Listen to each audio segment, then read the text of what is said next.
हर ज्योत के भीतर प्रकाश फैला होता है, हर रात के भीतर सुंदर सवेरा होता है, हर फूल के भीतर खुशबू का डेरा होता है, हर मानव के भीतर देवांशी तत्व का बसेरा होता है।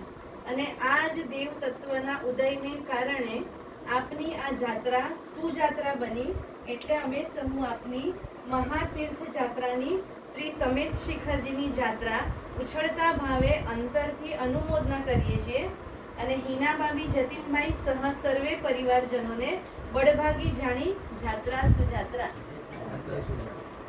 જન્મ લેવો અને જગતમાંથી વિદાય લેવી તે મહત્વનું નથી, મહત્વનું તો છે આ બંને વચ્ચેનું જીવન, અને જીવન પર્યંત હૃદયમાં ધર્મનું સ્થાન અને ધર્મ તથા શાસન પ્રત્યે કંઈક કરી છૂટવાની ભાવના હોય તો તે સમકીતી જીવોનું લક્ષણ છે।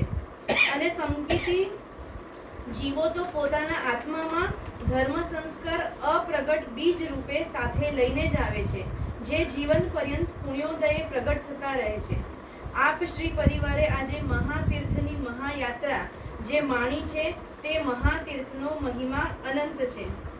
અહિંસા, પ્રેમ, દયા, કરુણા, વાત્સલ્ય, ક્ષમા, નિધાન અનંતોના જીવનમાં અમૃતનો ધોધ વરસાવનારા, પરમ પ્રકાશના પુંજ, અંતર્યામી, અનંત જ્ઞાની, ગજબ સહિષ્ણુતાવાળા, ઘોર પરાક્રમી, અનુપમ સમતાવાળા, મહાત્યાગી, અનંત જ્ઞાનના પુંજ, અવિરામ વંદનીય, ત્રિલોકના નાથ, પરમ વંદનીય, પૂર્ણ પ્રકાશિત જીવનને જીવનારા, અનાસક્ત યોગી, અપૂર્વ સાધક, અપ્રમત યોગી, શીતળ છાયા પ્રદાન કરનારા, સમ્યક દર્શન, જ્ઞાન અને ચારિત્રને વરેલા, આત્મલક્ષી વિતરાગી, બોધિ બીજના દાતાર, અણગારી, દેવાધિદેવ, પરમ કૃપાળુ, અચિંત્ય, ચિંતામણી, સિદ્ધગામી, અરિહંત પરમાત્મા એવા જીન તીર્થંકરો પ્રભુની પાવન નિર્વાણ ભૂમિનો તમે સાક્ષાત સ્પર્શ કરી આવ્યા અને તમારા આત્માએ મહાન પુણ્યનું ભાથું બાંધી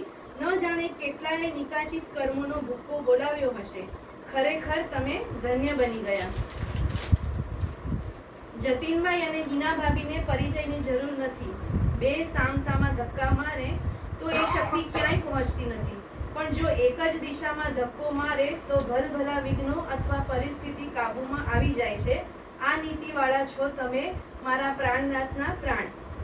તેમનું માર્ગદર્શન નહીં પણ તેમના સિદ્ધાંત સાચા છે, તેથી જ તેમનું માર્ગદર્શન હંમેશા હિતકારી હોય છે।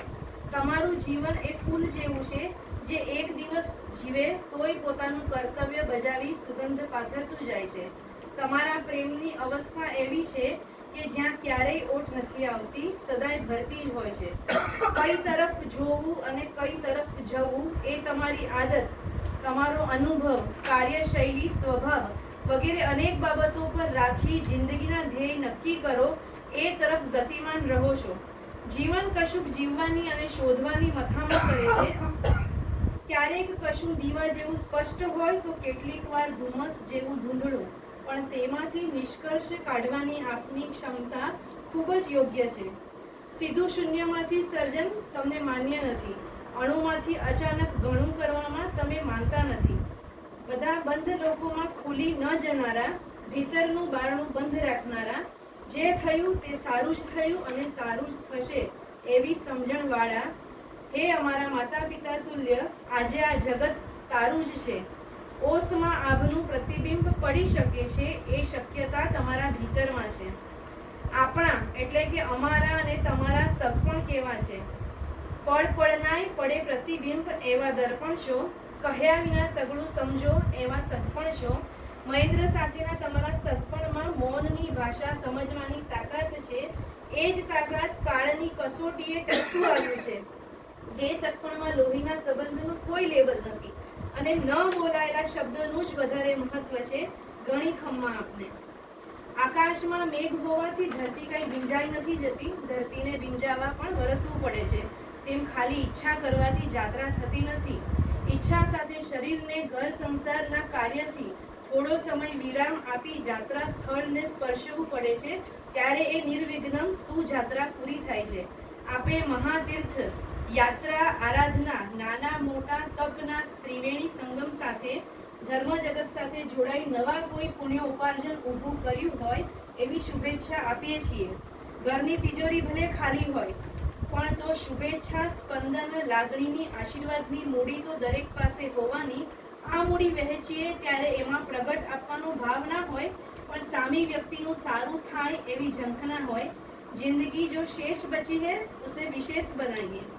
અને પધારેલા સર્વે કલ્યાણકારી મિત્રને એટલું કહીશ कि कुछ तो रिश्ते अनजाने में बनते हैं, पहले दिल से फिर जिंदगी से जुड़ जाते हैं. कहते हैं उस पल को दोस्ती जिसमें अनजाने कब अपने बन जाते हैं. ગઝલની જરૂર જેમ મહેફિલમાં હોય, પ્રેમની જરૂર જેમ દિલમાં હોય. મિત્રોના સાથ વગર અધૂરી છે જિંદગી, કેમ કે મિત્રોની જરૂરત તો હરેક પળમાં હોય છે. સારા મિત્રો એક ચમકતા તારા સમાન છે. તમે હંમેશા તેમને જોઈ શકો છો. એ જરૂરી નથી, પરંતુ તમે જાણો છો કે એ હંમેશા મારી સાથે જ છે. दोस्तों का प्यार दुआओं से कम नहीं होता, वो चाहे दूर हो फिर भी गमगीन नहीं होता. अक्सर प्यार में दोस्त